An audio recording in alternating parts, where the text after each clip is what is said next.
எல்லாருக்கும் வணக்கம். இன்னைக்கு நம்ம பார்க்க போறது பார்த்தோம் அப்படின்னா சிவகங்கையில் இருக்கக்கூடிய நாட்டாக்குடி அப்படிங்கிற ஒரு கிராமத்தை பத்தி. 2 கொடூரமான கொலைகள், அடிப்படை வசதிகள் கிடையாது, போறதுக்கு டிரான்ஸ்போர்ட் சரியா கிடையாது, ஒரு கிராமமே காலி பண்ணி போயிருக்கு அப்படின்னு சொன்னா உங்களால நம்ப முடியுதா?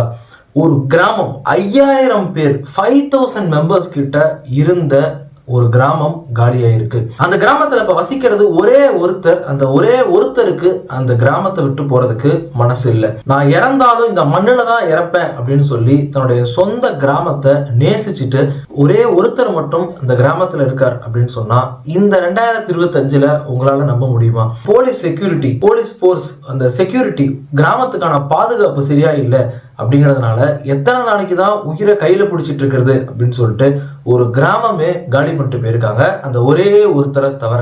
அந்த ஒரே ஒருத்தரை பத்தி நம்ம கடைசியா பேசுவோம். ஆக்சுவலி இந்த கிராமத்துல என்ன நடந்துச்சு, இந்த காலத்துல இப்படி எல்லாம் கூட இருக்கா அப்படின்னு நம்ம எல்லாரையுமே கேட்க வைக்கிற ஒரு விஷயம் தான் இது. ஃபர்ஸ்ட் நான் எந்த கிராமத்தை பத்தி பேசிட்டு இருக்கேன் அப்படின்னா நாட்டாக்குடி அப்படிங்கிற ஒரு கிராமத்தை பத்தி பேசிட்டு இருக்கேன். இது எங்க இருக்கு அப்படின்னா சிவகங்கை டிஸ்ட்ரிக்ட்ல இருக்கு. இந்த பிரச்சனை, இந்த கிராமத்தை பத்தியான பிரச்சனை மீடியால பரவி ஒரு மிகப்பெரிய ஒரு லெவல்ல அட்டென்ஷனை கிரியேட் பண்ணிருக்கு. சோ அதனால என்ன நடந்திருக்கு அப்படிங்கறத நம்ம பார்ப்போம். ஒரு காலத்துல 100 குடும்பங்களுக்கு மேல வசிச்சிருந்திருக்காங்க, 5000 பேர்கிட்ட வாழ்ந்திருக்காங்க. இப்ப ஒரே ஒருத்தரை தவிர எல்லாருமே காலி பண்ணிட்டு போயிட்டாங்க. ஒரே ஒருத்தரை தவிர அத்தனை பேரும் காலி பண்ணிட்டு போயிட்டாங்க. அந்த கிராமத்தில் இருக்கக்கூடியது ஒரே ஒருத்தர் மட்டும்தான். இந்த நாட்டாக்குடி மக்கள் எல்லாத்துக்கும் போராடி போராடி போராடி ப்ரொட்டஸ்ட் பண்ணி தான் இவங்களுக்கு எல்லாமே கிடைச்சிருக்கு அப்படின்னு சொல்றாங்க. அதாவது ஒரு எலக்ட்ரிசிட்டி, கரண்டா இருக்கட்டும், தண்ணி, வாட்டரா இருக்கட்டும், எல்லாத்துக்குமே இவங்க போராட்டம் பண்ணி தான் இவங்களுக்கான விஷயங்களை இவங்க அடைஞ்சிருக்காங்க அப்படின்னு சொல்றாங்க.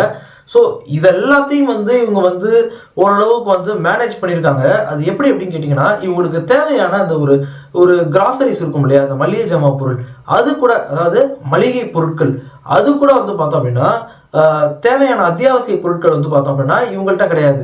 இப்ப இவங்க கிராமத்தை கணேசன் அப்படிங்கிற ஒருத்தர் பார்த்துருந்திருக்காரு. இவர் சிவகங்கையில இருக்காரு. இவர் டெய்லியும் காலையில நாட்டாக்குடிக்கு நாட்டாக்குடி மக்களுக்கு தேவையான கிராசரிஸ், அவங்களுக்கு தேவையான அத்தியாவசிய பொருட்கள் எல்லாத்தையுமே கொண்டு கொடுத்துருவாராம். மக்கள் இவரை ஒரு தலைவராகவே பார்த்திருக்காங்க. இவருடைய லீடர்ஷிப்ல தான், இவருடைய தலைமையில தான் கிராமம் ஓரளவுக்கு போயிருந்திருக்கு அப்படின்னு சொல்றாங்க. ஊர் மக்களுக்கு இவர் உதவிகள் நிறைய செஞ்சிருந்திருக்காரு. சோ இவர் பார்த்தோம் அப்படின்னா இவரை ஒரு நாள் கொண்டுறாங்க. அதுக்கப்புறம் சோனை அப்படிங்கிற சோனை முத்து, அவர் என்ன பண்ணிருக்காரு அப்படின்னா, அவர் ஒரு பேசவும் முடியாது, காதும் அவருக்கு கேட்காது. அவர் மக்களுக்கு தேவையான எல்லாத்தையுமே அவர் ரெகுலரா பண்ணிட்டு இருந்திருக்காரு.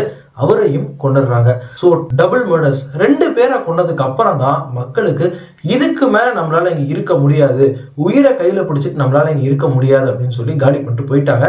மெயினா அதாவது அவங்களுக்கு தண்ணி பிரச்சனை, குடிநீர் பிரச்சனை இருக்கு, பேசிக்கான ஃபெசிலிட்டிஸ் நிறைய இல்ல, அந்த ஒரு பஸ் டிரான்ஸ்போர்ட், பப்ளிக்குக்கான அந்த ஒரு பேருந்து, அந்த பஸ் டிரான்ஸ்போர்ட் அது கரெக்டா இல்ல. இது எல்லாம் இருக்கு. ஆனா அதுல முதல் பிரச்சனை என்ன அப்படின்னு கேட்டோம் அப்படின்னா போலீஸ் பாதுகாப்பு இல்லை, போலீஸ் ப்ரொடெக்ஷன் இல்லை அப்படிங்கறதான் முதல் பிரச்சனையா இருக்கு. 2 கொலைகள் நடந்துருச்சு. இதுக்கப்புறம் தான் பார்த்தோம் அப்படின்னா மக்கள் எல்லாம் கிளம்ப ஆரம்பிச்சிட்டாங்க. சோ இந்த அளவுக்கு கொடூரமான கொலைகள் 2 நடந்திருக்கு. இதுக்கான காரணம் என்ன அப்படின்னு பார்த்தோம் அப்படின்னா நிறைய பேர் நிறைய காரணம் சொன்னாலும் ஒரு முக்கியமான ஒரு காரணம் சொல்லப்படுது. அது என்னங்கிறத நான் சொல்லிடுறேன். அந்த சைடு கள்ளச்சாராயம், இந்த மாதிரியான விஷயங்கள்லாம் அந்த சைடு போயிட்டு இருந்திருக்கு. அதை இவங்க 2 பேரும் பார்த்தோம் அப்படின்னா போலீஸ்க்கு போய் தகவல் சொல்லியிருக்காங்க. ஸோ அதனாலதான் இந்த கொலை 2 பேருக்கு நடந்திருக்கு அப்படிங்கிறது மட்டும் இல்லாம, இதே மாதிரி நீங்க கள்ளச்சாராயம் சொந்தமா வெளியே எங்கேயாவது யார்ட்டையா சொன்னீங்க அப்படின்னா உங்களையும் கொல்லுவோம் அப்படின்னு சொல்லி மக்களை மிரட்டியிருக்காங்களாம். அதுக்கெல்லாம் பயந்துட்டு தான் காலி பண்ணிட்டு போனதா சொல்றாங்க. இந்த காரணம் எந்த அளவுக்கு உண்மை அப்படிங்கிறது நமக்கு தெரியல. பட் இதையும் ஒரு காரணமா சொல்றாங்க. சிட்டிக்கு போனா நல்ல வேலை கிடைக்கும், நல்லா இன்னும் நல்லா இன்கம் ஏறும், ஸோ இன்கம் இன்னும் நிறைய வரும் அப்படிங்கிறதுலாம் இன்னும் அடுத்தடுத்த காரணங்கள், எம்ப்ளாய்மெண்ட் தேடி போறது, இது எல்லா வில்லேஜஸ்லயும் தான் நடக்குது. ஆனா எல்லா வில்லேஜஸும் காலி ஆகிறது இல்லை, அதான் ரொம்ப முக்கியம். இந்த வில்லேஜோட வீடியோலாம் நீங்க பாத்தீங்கன்னா தெரியும், இன்டர்நெட்ல அப்படியே யாருமே இல்லாம இருக்கு. ஸோ அங்க இருக்கக்கூடிய ஒரே ஒருத்தர் இருக்கார் இன்னமும். ஸோ அவரை பத்தி நம்ம இப்ப பார்ப்போம். இது மட்டும் இல்லாம இந்த கிராமத்துல திருமணம், அதாவது மேரேஜஸ் கூட பெரிய லெவல்ல பாதிக்கப்பட்டிருக்கு. எப்படின்னு கேட்டோம் அப்படின்னா அந்த கிராமத்துல இருக்கவங்கள கல்யாணம் கல்யாணம் பண்ண வேணாம், ஏன்னா அங்க இருக்கவங்களுக்கு வந்து கல்யாணம் பண்ணோம் அப்படின்னா நம்ம வந்து பயங்கரமா கஷ்டப்படுவோம் அப்படிங்கிற ஒரு மனநிலைக்கு எல்லாமே வந்துட்டாங்க. ஸோ இதனாலையும் வந்து இந்த கிராமத்தை விட்டு எல்லாம் கிளம்பி போனதா வந்து சொல்றாங்க. இந்த கிராமத்துல இருக்கக்கூடிய எல்லாருமே காலி பண்ணிட்டு போயிட்டாங்க. 5000 பேர் இருந்தாங்க, எல்லாருமே காலி பண்ணிட்டு போயிட்டாங்க. ஒரே ஒருத்தர் மட்டும் வந்து பார்த்தோம் அப்படின்னா இப்ப வந்து இருக்காரு. 100 குடும்பங்களுக்கு மேல வசிச்சவங்க எல்லாருமே கழிப்பிட்டு போயிட்டாங்க. ஒரே ஒருத்தர் இருக்காரு, அவரை பத்தி இப்ப நம்ம பார்ப்போம். அவர் பேர் வந்து பார்த்தோம் அப்படின்னா தங்கராஜன். அவர் வந்து 4th ஜெனரேஷன் ரெசிடென்ட் அப்படின்னு சொல்றாங்க. அதாவது 4வது தலைமுறையா அங்க வந்து அவர் இருக்காரு அப்படின்னு சொல்றாங்க. முக்கியமா நம்ம இதுல கவனிக்க வேண்டிய ஒரு விஷயம் என்ன அப்படின்னா, அவர்கிட்ட வந்து மீடியா கேட்கும் போது அவர் வந்து பார்த்தோம் அப்படின்னா அடுக்கடுக்கா பல கேள்விகளை கேட்கிறாரு. அது என்னங்கிறத நான் அவங்கள்ட்ட இப்ப நான் சொல்றேன். சோ இந்த கிராமத்துல வந்து 2 பேர் கொலை செய்யப்பட்டிருக்காங்க.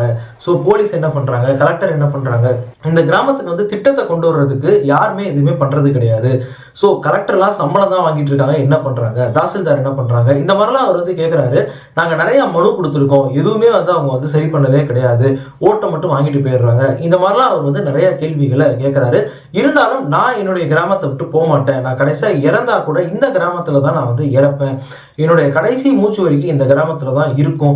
இனிமேலாவது இந்த கிராமத்துக்கு தேவையான அந்த ஒரு போலீஸ் ப்ரொடெக்ஷனா இருக்கட்டும், ஒரு தண்ணியா இருக்கட்டும், வாட்டரா இருக்கட்டும், தண்ணி, இது எல்லாத்தையுமே வந்து பேசிக் ஃபெசிலிட்டிஸ் எல்லாத்தையுமே நீங்க கொடுத்து மக்களை திரும்பி கொண்டு வாங்க அப்படின்னு சொல்லியிருந்திருக்காங்க. அவங்க சொல்றத பார்த்தா இந்த ஃபெசிலிட்டிஸ் எல்லாம் கொடுத்துட்டாங்க அப்படின்னா ஓரளவுக்காவது மக்கள் திரும்பி அவங்க சொந்த கிராமத்துக்கு வருவாங்க அப்படின்னு வந்து சொல்றாங்க. சோ பாப்போம், வெயிட் பண்ணி பாப்போம் என்ன நடக்குது அப்படின்னு சொல்லி.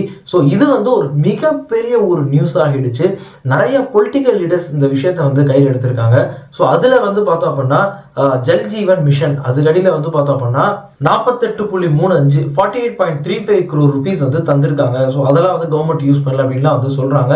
ஸோ இந்த மாதிரி வந்து நிறைய பொலிட்டிக்கல் லீடர்ஸ் அந்த விஷயத்தை கையில் எடுத்திருக்காங்க. மிகப்பெரிய அட்டென்ஷனை கிரியேட் பண்ணியிருக்கு. அது மட்டும் இல்லாம சிவகங்கை சைட்ல இருந்து நிறைய பேர் வந்து அந்த அபிஷியல்ஸ் என்ன சொல்றாங்கன்னா, இவ்வளவு லட்சம் ரூபாய் நாங்க அந்த கிராமத்துக்கு செலவு பண்ணியிருக்கோம், எப்படி திட்டம் ரீச் ஆகாம போச்சு அப்படின்லாம் வந்து சொல்றாங்க. இதெல்லாம் நம்ம வந்து கேட்கறோம், படிக்கிறோம், ஓகே. பட் ஃபேக்ட் அதானே, இப்ப கிராமத்துல இருக்கக்கூடிய அத்தனை பேரும் ஏன் போயிருக்கணும் ஒரே ஒருத்தரை தவிர? அந்த ஒருத்தருமே என்ன சொல்றாங்கன்னா, பக்கத்துல ஒரு கிராமம் இருக்கு, அந்த கிராமத்துக்கும் இதே நிலைமை தான் அப்படின்னு அவர் வந்து சொல்றாரு. ஸோ உண்மையிலேயே ரொம்ப ரொம்ப ஷாக்கிங்கா இருக்கு. கூடிய சீக்கிரமே இந்த விஷயம் வந்து மாறணும் அப்படின்னு வந்து நினைப்போம். இந்த மாதிரி எத்தனை கிராமம் இருக்கு அப்படின்னு தெரியல, எல்லாமே வந்து இந்தியா ஃபுல்லா எவ்வளவு இருக்கு அப்படிங்கிறது தெரியல. ஸோ எல்லாமே கரெக்டா இருக்கணும் அப்படின்னு நம்ம வந்து நினைப்போம். ஸோ அதுக்கான முயற்சி நம்ம வந்து எடுப்போம். ஸோ நீங்க நினைக்கிறீங்க இந்த நியூஸ் பத்தி அப்படிங்கிறது கீழே கமெண்ட்ல சொல்லுங்க. அடுத்த வீடியோஸ்ல பார்ப்போம். பை.